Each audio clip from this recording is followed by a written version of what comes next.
Bueno, pues hoy vamos a empezar el siguiente tema, que va sobre curvas cónicas y técnicas.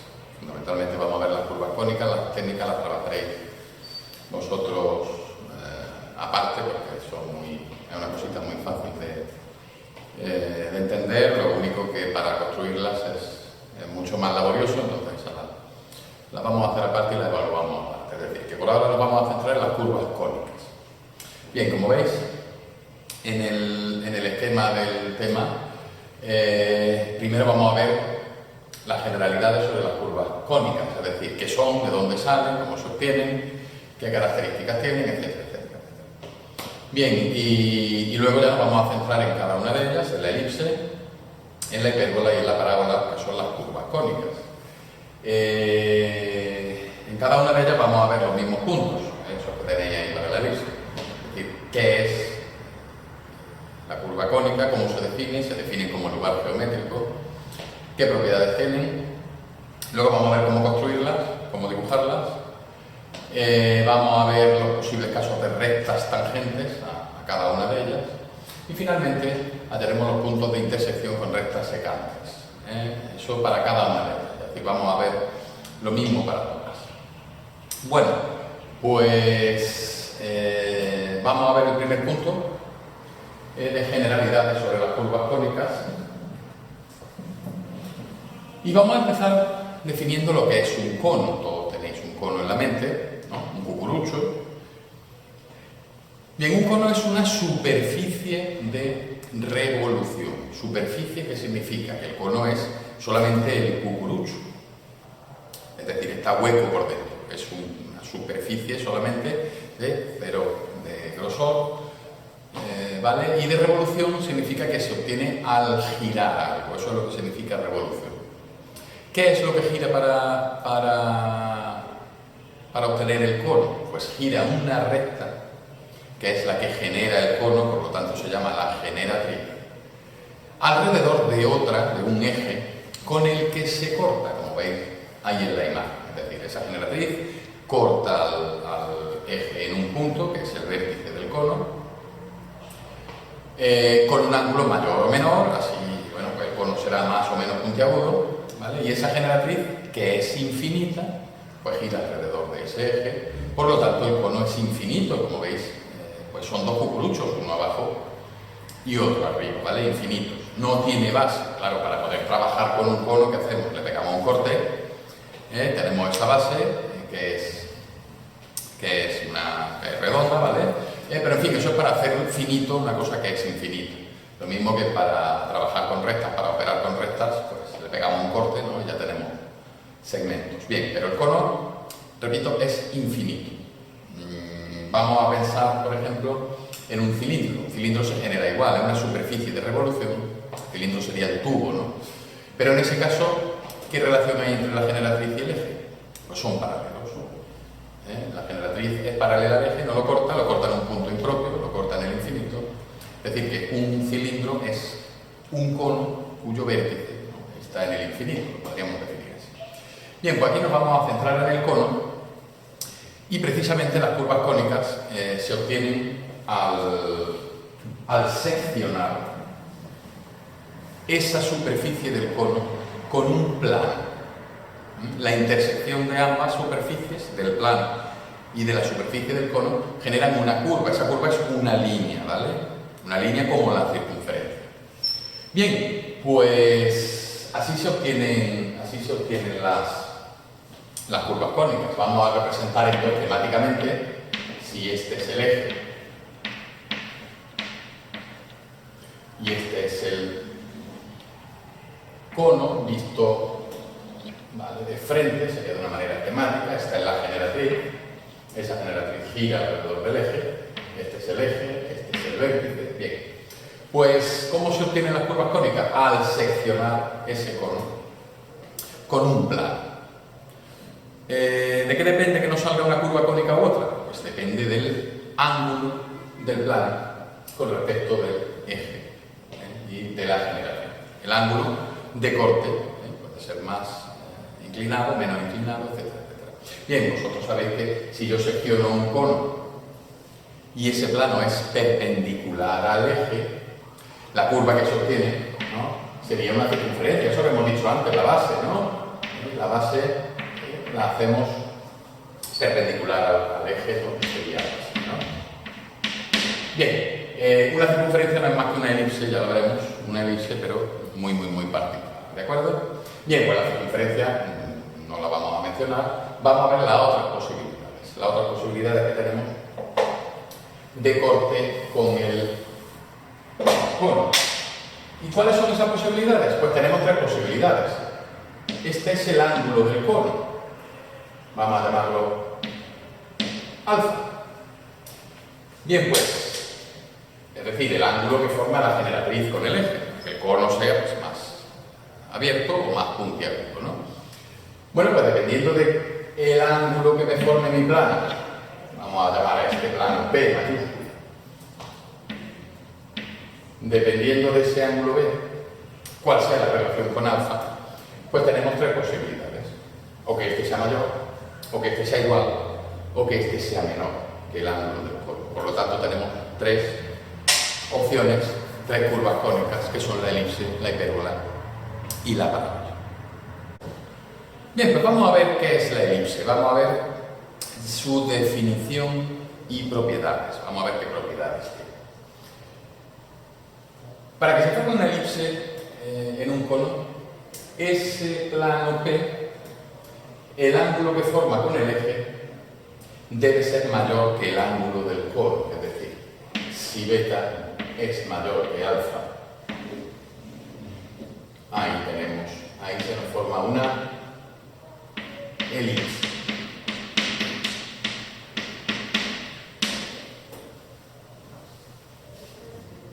Bien, una elipse, aquí lo vemos de perfil, si hubiéramos hecho una radiografía al cono exactamente de frente, ¿no?, vemos perfectamente el ángulo. Pero, mirad, en esta imagen estáis viendo exactamente un esquema de cómo sería espacialmente esa elipse. La elipse tenéis ahí sombreada, pero la elipse es solamente la línea, ¿vale? Bien, como vemos, la elipse es una curva, es plana, porque está contenida en el plano P, ¿no?, y es cerrada. Eso es muy importante. Como veis, el plano entra por aquí en la superficie del cono y sale por aquí, ¿vale? Es decir, es cerrada, se cierra. Es una curva plana, es una curva cerrada. Podría ser algo así, la elipse.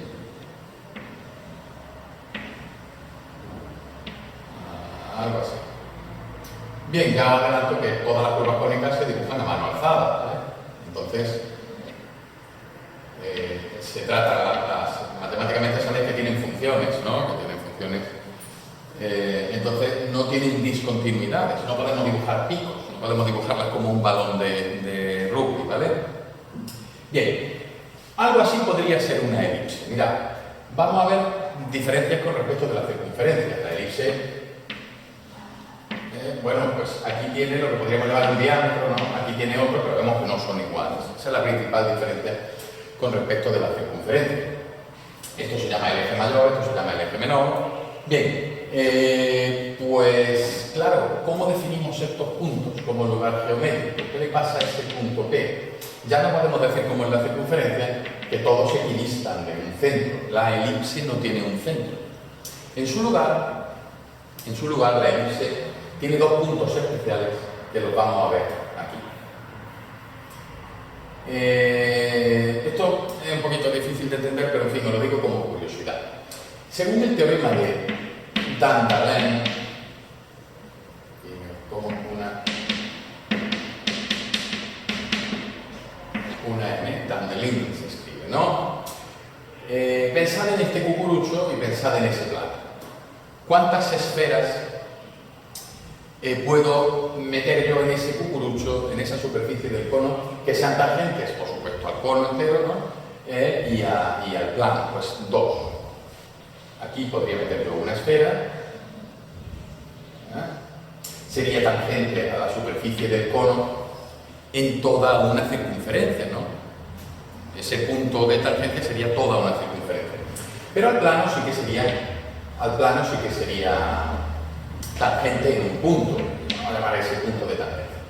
Bien, pero aquí abajo me podría meter yo otra esfera que sea tangente a toda la superficie del cono, sería a lo largo de toda esta línea, ¿no? Que sería una circunferencia, igual que aquí, y al plano B, pues sería tangente en otro punto. Bien, pues esos puntos, según el teorema de Dandelin, son los dos puntos que definen la elipse y se llaman focos. Como hay dos, pues F1 y F2. Y esos puntos, imaginad, si esta es esta línea desde aquí, vamos a resaltarla, desde este punto hasta este, si esto es mi elipse y está de canto, ¿no? ¿Dónde estarían situados esos puntos de tangencia? Estarían situados justo aquí, ¿vale? En el eje mayor. Aquí, por ejemplo, lo estoy inventando, ¿dónde estarían? Bien, pues esos son los puntos que definen a la elipse. Lo mismo que en una circunferencia es el centro. Haciendo un inciso, vosotros sabéis, por ejemplo, de física, ¿no? Según Kepler, ¿no? La órbita de los planetas alrededor del Sol es una elipse y además el Sol está situado en uno de los focos, en una elipse muy achatada que tiene muy poca excentricidad, se le llama, y los focos están muy juntitos, casi es una circunferencia, ¿vale? Bien, eso era una curiosidad. Bien, pues estos focos definen a la elipse. ¿Y cómo se definen los puntos de la elipse? ¿Qué tienen en común? Pues tienen en común lo siguiente, mirad. La distancia del punto, cualquier punto, a un foco, más la distancia al otro foco,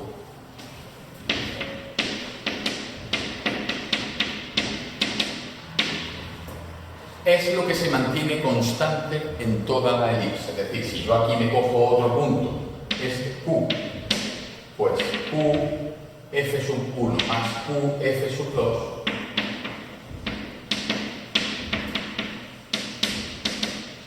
eso es lo que se mantiene constante. ¿Y a qué es igual esa distancia? Vamos a pensarlo. Vamos a coger este punto extremo. A F1. Esto, más todo esto, no lo he dicho que la elipse es perfectamente simétrica, ¿vale? Pues a qué es igual, a todo el eje mayor. Y eso se denomina, ahora después lo veremos, 2A. Bien, pues entonces, ¿cómo podemos definir la elipse? Repito, en una circunferencia se mantiene constante la distancia. En una elipse lo que se mantiene constante es la suma de distancias a los dos focos. Entonces podríamos definir la elipse como, hemos dicho que es una curva plana, cerrada, ¿vale? Bien, pues vamos a añadir que se define como el lugar geométrico de los puntos, cuyas sumas de distancias a dos puntos fijos, los focos,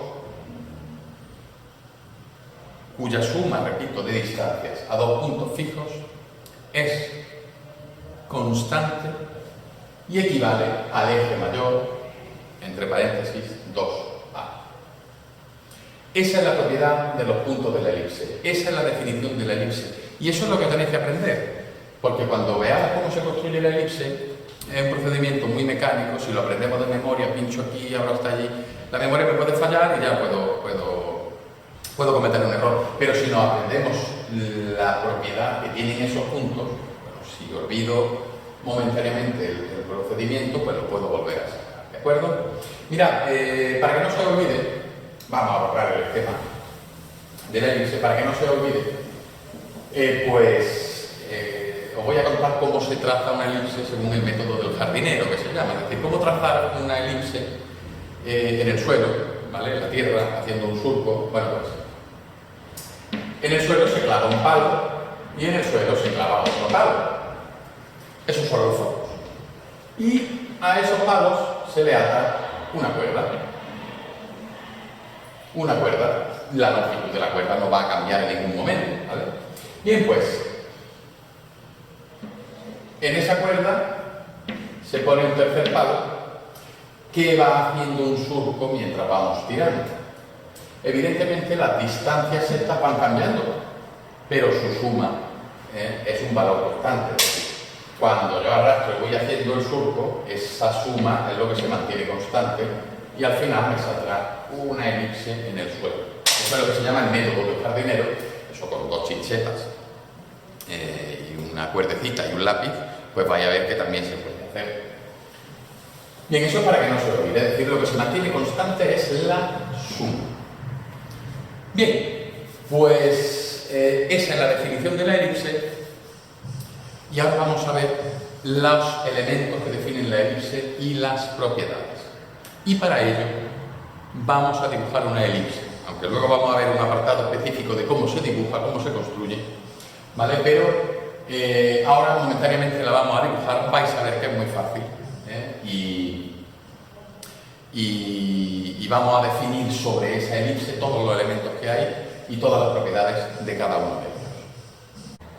Bien, pues seguimos dentro de este apartado de propiedades, definición y demás, y mirad, vais a dibujar dos rectas perpendiculares.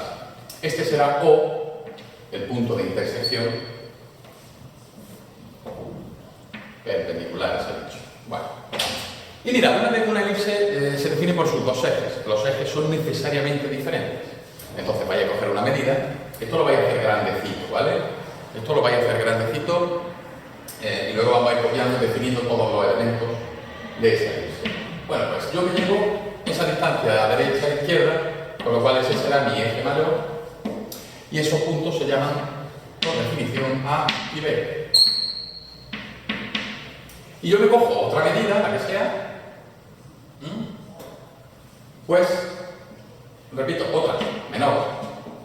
Por ejemplo esa.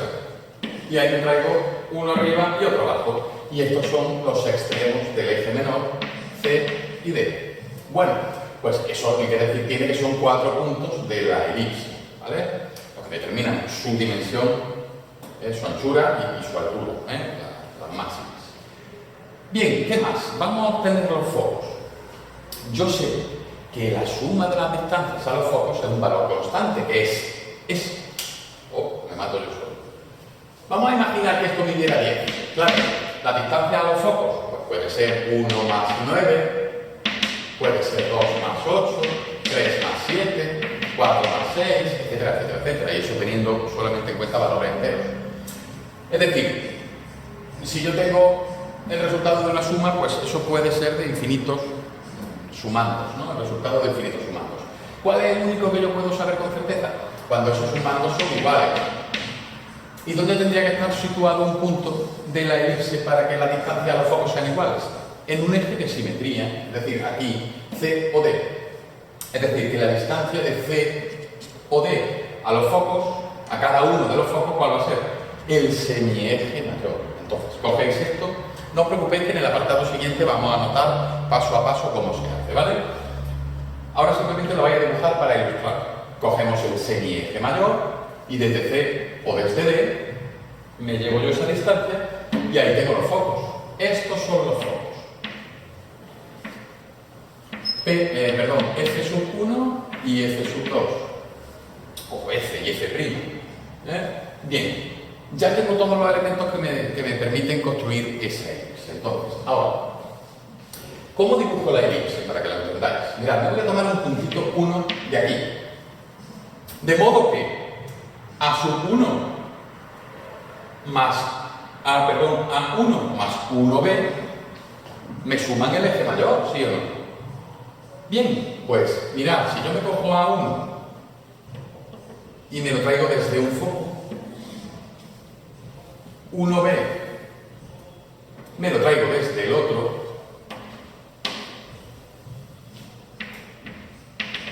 desde ese punto P a F sub 1, ¿cuánto va? A1. A F sub 2, ¿cuánto va? A 1B. Y la suma de los dos, que es el eje mayor. Bien, pues ese es un punto de la elipse. Bien, lo que pasa es que como la elipse es doblemente simétrica, pues mirad, la distancia que yo me coja por aquí, A1, me la traigo por este foco, una vez por arriba y otra por abajo, pero por el otro también. Bien, y ahora el resto que me queda para sumar el eje mayor 1B me lo traigo desde F sub 2, aquí tenemos P, aquí tenemos otro punto, y desde F sub 1, y aquí tengo un punto y otro.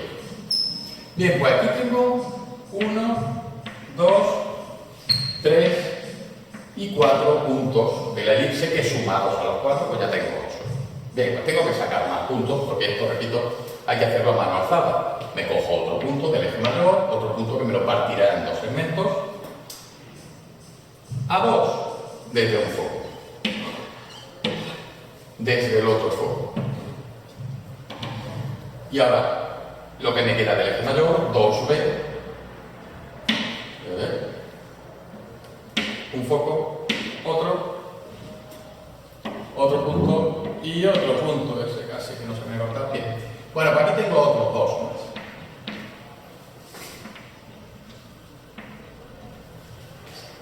Y eso lo podríamos hacer con un tercer punto para llenar estos vacíos que tenemos aquí. Pues punto 3, tomo distancia desde A hasta 3 y me la llevo desde los focos arriba y abajo, izquierda y derecha,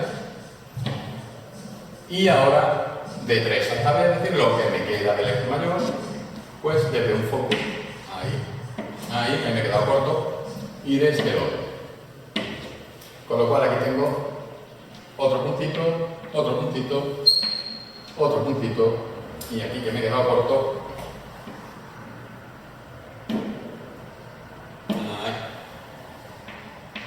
otro puntito. Bien, con eso ya sí tengo yo para dibujar la elipse.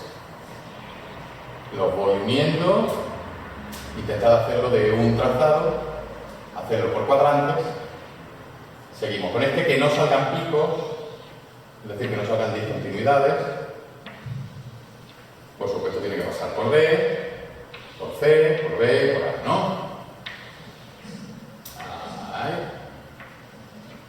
Bien, pues, por supuesto no puede haber tramos rectilíneos. Aquí se me ha ido un poco. He intentado hacerlo de un trazado, ¿no? Empezar haciendo así, ¿vale?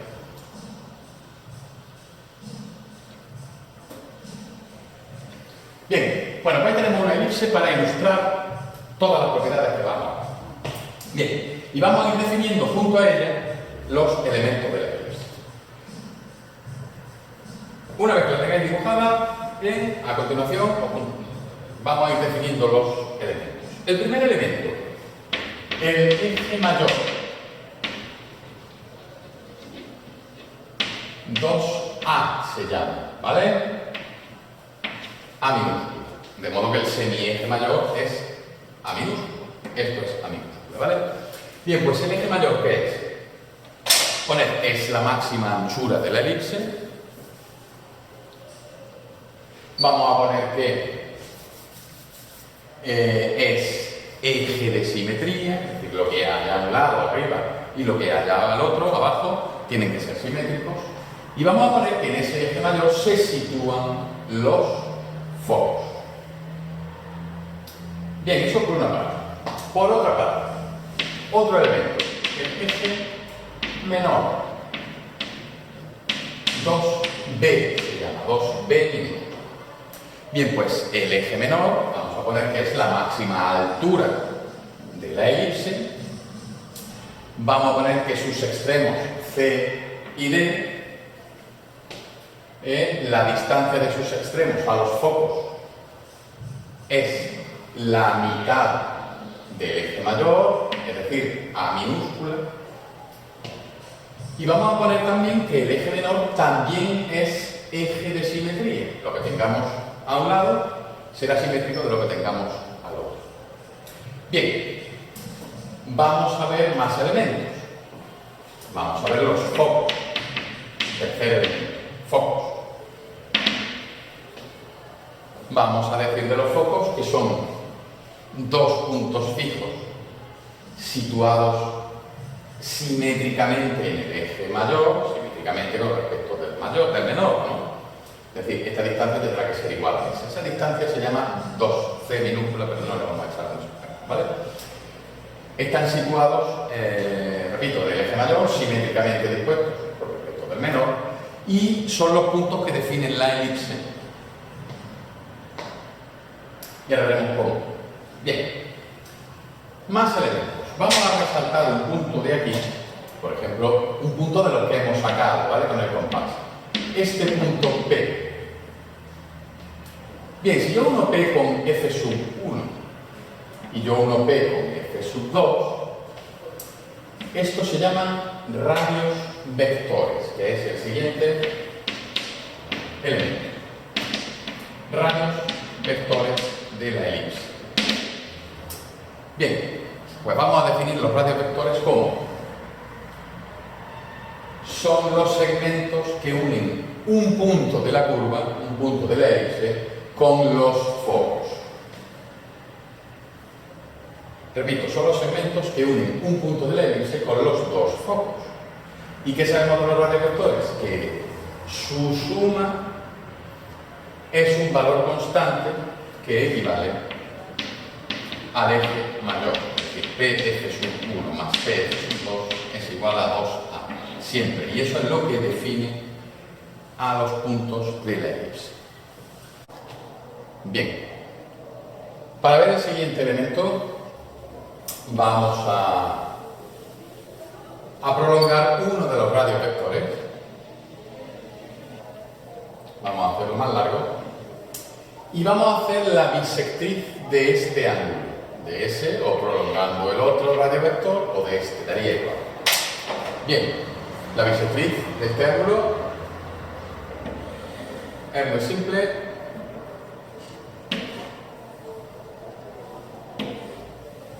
Bien, pues esa bisectriz vamos a observar qué es lo que parece. Parece efectivamente una recta tangente, ¿no? Bien, pues es una recta tangente, vamos a llamarla T, minúscula, C es este punto que se me ha borrado, y esa es la recta tangente de la elipse por ese punto P. Ese punto P es el punto de tangencia. Bien, pues eso nos va a servir, repito, para ver el siguiente elemento, que es la circunferencia principal.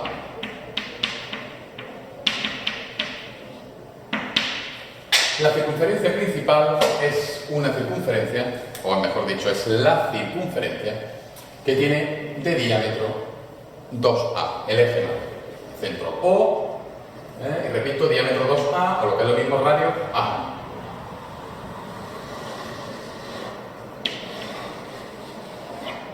Esa es por aquí no se ve apenas, esa es la circunferencia principal. Pasa por A y por B, tiene ese diámetro, si queréis apuntarlo, diámetro 2A. Bien, ¿qué es esa circunferencia principal? Es un lugar geométrico, pero para verlo vamos a fijarnos en este punto. En este punto donde me corta a la recta tangente, donde, repito, la circunferencia principal me corta a la recta tangente. Bien, si intentáis unir ese punto con el foco, ¿de acuerdo? Vais a comprobar que eso es perpendicular. Es decir, que ese punto en la circunferencia principal es vamos a llamarlo F' sub 1, la proyección ortogonal del foco sobre esta recta tangente. Ese y este. Que aquí no tengo para poner los nombres, siempre los pongo donde más me van a poner. Si unís este punto con el foco 2, vais a ver que esto efectivamente es perpendicular también, es decir, este punto es la proyección ortogonal del foco 2 sobre esta recta tangente. Bien, entonces, ¿qué es la circunferencia principal? Pues es eso, es el lugar geométrico de las proyecciones ortogonales de los focos sobre las rectas tangentes a la elipse. Repito, es el lugar geométrico de los puntos, es el lugar geométrico de las proyecciones ortogonales en ángulo recto de los focos sobre las rectas tangentes a la elipse. Ni que decir tiene que si yo me trazara otra recta tangente, por ese punto, ya hablaremos de tangencia en el apartado siguiente, pues si yo me trazo una perpendicular a la recta tangente desde el foco, me va a dar exactamente ahí en un mismo punto en la circunferencia principal. Dicho de otra manera, donde se corte la circunferencia principal y una recta tangente, ¿vale? Pues es la proyección ortogonal de foco. O dicho de otra manera, donde se me corte mi circunferencia principal y esta proyección del foco, ¿no? Pues es un punto de la recta tangente. Bien, en cualquier caso, como adivináis, la circunferencia principal me va a servir para hallar rectas tangentes. Bien, pero hay más elementos, hay más. Hay otros dos que se llaman las circunferencias, hay dos, ¿vale? Focales. ¿Y qué son las circunferencias focales? Son las circunferencias que tienen, son dos, de centro. Los focos, habrá la circunferencia focal de F sub 1 y la circunferencia focal de F sub 2, pues tienen de centro los focos y de radio 2A, es decir, todo el eje mayor. Es decir, yo pinchando en F sub 2 tendría esa circunferencia tan grande, tan grande, tan grande, que apenas nos va a caber. Voy a hacer ese arco y con eso me basta. Y habría otra circunferencia focal con el mismo radio, es decir, 2A, pinchando en F sub 1. Bien, evidentemente son simétricas, se cortarían, serían muy grandes. Con estos arcos que yo he hecho me basta para ilustrar esto. Bien, vamos a ver. Vamos a ver. Desde el foco yo me he pinchado con ese radio 2A, ¿vale? Es decir, mirad, desde el foco hasta este punto, vamos a marcarlo.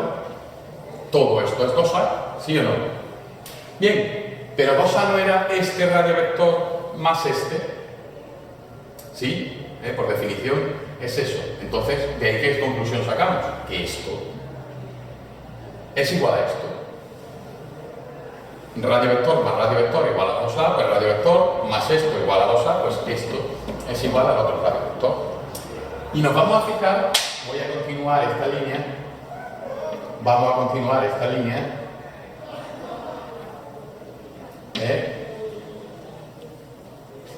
que esto se me corta aquí y me cierra un triángulo, muy bien. Este lado y este no son iguales, sí. Entonces, ¿qué tipo de triángulo es este? Un triángulo isósceles. Un triángulo isósceles, y mirad, esta recta yo la había hecho como bisectriz de ese ángulo. Por lo tanto, si esto es un triángulo isósceles, la bisectriz del ángulo desigual es la mediatriz del lado desigual. Entonces, este trocito es igual a este. ¿Sí o no? Entonces, ¿qué podemos decir de este punto? F segunda sub 1, adelante, adelante. Que es el simétrico del foco con respecto de una recta tangente y está efectivamente en la circunferencia focal. Entonces, ¿cómo podemos definir las circunferencias focales? Las circunferencias focales son el lugar geométrico de este tipo de puntos, es decir, son el lugar geométrico de los puntos simétricos de los focos, simétricos con respecto de las rectas tangentes a la elipse. Si yo me molestara en hallar, lo que pasa es que no tenemos espacio, el simétrico de este foco sub 2 respecto de esta recta tangente, ¿no? Perpendicular, y esta distancia me la llevo al otro lado, me iba a cortar efectivamente la circunferencia focal. La circunferencia focal de F sub 1, ¿vale? Sería esta. Repito, las circunferencias focales que tienen centro, los focos y radio 2A, juntadlo eso, las circunferencias focales son el lugar geométrico de los puntos simétricos de los focos con respecto de las rectas tangentes a la elipse. Bien, y con esto casi hemos terminado. Nos quedaría un elemento más, que es el siguiente. Este es un poquito más difícil de entender, pero este nos lo pueden dar como dato para dibujar la elipse. Bien, estos son los ejes reales de la elipse. Yo me puedo trazar otros ejes, otros ejes que se llaman diámetros, ¿vale? Pasando por O, eso es un diámetro, esto sería otro diámetro. Bien, voy a dibujar dos de ellos en otro color, a ver si no se me agotan los colores. Dos de ellos cualesquiera, ¿vale? Por ejemplo, desde este punto, pasando por O, hasta ese. Y este otro, por ejemplo. Esos son 2 diámetros de la elipse. Bien, pues entre 2 diámetros puede haber una relación y se llaman diámetros conjugados. En algunos sitios lo podéis oír también como ejes conjugados, pero para no confundirlos con los ejes reales, ¿vale? Pues se les llama diámetros. Bien, ¿qué son 2 diámetros que están conjugados? No puede haber un diámetro conjugado, tiene que estar 2. Pues 2 diámetros están conjugados si sucede lo siguiente. Si por cualquier punto de uno yo me trazo una paralela al otro,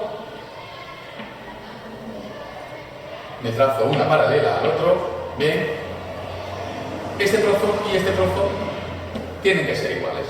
En este caso vemos que no son conjugados, me he dibujado 2 cualesquiera, ¿vale? O por este punto yo me trazo una paralela al otro, bien, pues este segmento y este segmento tienen que ser iguales. Es decir, vosotros no lo dibujéis, simplemente lo anotáis, ¿vale? 2 diámetros, diámetros conjugados, vamos a definirlo.